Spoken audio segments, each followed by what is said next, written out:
కాంగ్రెస్ ప్రభుత్వం వచ్చిన తర్వాత మహిళల మీద దురాగతాలు కావచ్చు, మిడిల్ ఆఫ్ ద డేలో పట్టపగలు హత్యలు చేయడం కావచ్చు, ఇది జరుగుతూ ఉన్నాయి. ఖమ్మంలో కూడా మొన్న సామ్నేని రామారావు గారు అని కార్యకర్త ఉంటే ఆయన మర్డర్ జరిగింది, సిపిఐ నాయకుడు ఉంటే ఆయన మర్డర్ జరిగింది. ఇంతవరకు కనీసం దాని మీద ముందడుగులేదు. నేను నిన్నగాక మొన్న పోయి వచ్చిన ఒక మైనారిటీ 17 సంవత్సరాల మైనారిటీ తీరని అబ్బాయిని 17 సంవత్సరాల అబ్బాయిని పోలీస్ స్టేషన్కి తీసుకెళ్లి జూబ్లీహిల్స్లో 3 రోజులు పెట్టుకున్నారు. తర్వాత అబ్బాయిని కొడితే అతను వెన్నుపూస అంతా పాడైపోయింది. ఏమైంది అని అడుగుదామంటే కూడా డీజీపీ గారు ఇంతవరకు కనీసం అపాయింట్మెంట్ ఇవ్వనటువంటి పరిస్థితి ఉన్నది. సో మేమేమంటా ఉన్నామంటే ఏవైతే ఈ హత్యలు పెరుగుతూ ఉన్నాయో, క్రైమ్ పెరుగుతూ ఉందో దీని మీద ప్రత్యేక దృష్టి పెట్టాల్సిందే. శాంతి భద్రతల విషయంలో అయితే మహిళలు చాలా ఇబ్బంది పడుతున్నారు, భయపడుతున్నారు. నేను మొన్నటి నుంచి హైదరాబాద్లో ఎక్కడ తిరిగినా కూడా 2 ప్రాబ్లమ్స్ పెద్ద ఎత్తున చెప్తున్నారు.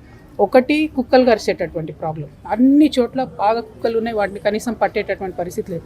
2, గంజాయి విపరీతంగా పెరిగిపోయింది. డ్రగ్స్, గంజాయి తాగి ఆడవాళ్ళు పోతుంటే ఎక్కడికక్కడ వాళ్ళని ఇబ్బంది పెట్టడం జరుగుతుంది. ఈ 2 విషయాల్లో ఫెయిల్ అయిన తర్వాత ప్రభుత్వం ఉన్నా లేనట్టే.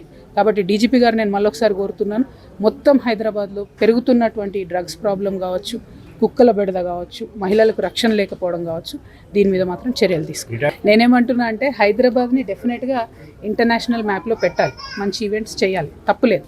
కానీ అట్ ద సేమ్ టైం పేదవాళ్ళని పట్టించుకోకుండా చేసే కార్యక్రమాలు మాత్రం కరెక్ట్ కాదు. ఎక్కడ పోయినా హైదరాబాద్లో చెత్త పేరుకపోయింది, మంచినీళ్ళు ఇవ్వలేకపోతున్నాం. నువ్వు మంచినీళ్ళు ఇవ్వనప్పుడు గ్లోబల్ సిటీ ఎట్లయితాం? మంచినీళ్ళు ఇస్తే కదా पीने का पानी दिए तो अब ग्लोबल सिटी बनते, कुछ भी बनते, न्यूयॉर्क बनते, सिंगापुर बनते. जब तक साफ़ सुथरा पानी नहीं दे पा रहे हो, आप कुछ भी करो, डोंगी है. कौन सा भी गवर्नमेंट होने दो, डेवलपमेंट कैसा हुआ बोले तो पानी आए तो डेवलपमेंट है, पानी नहीं आ रहा, उस पर गौर करो. Thank you.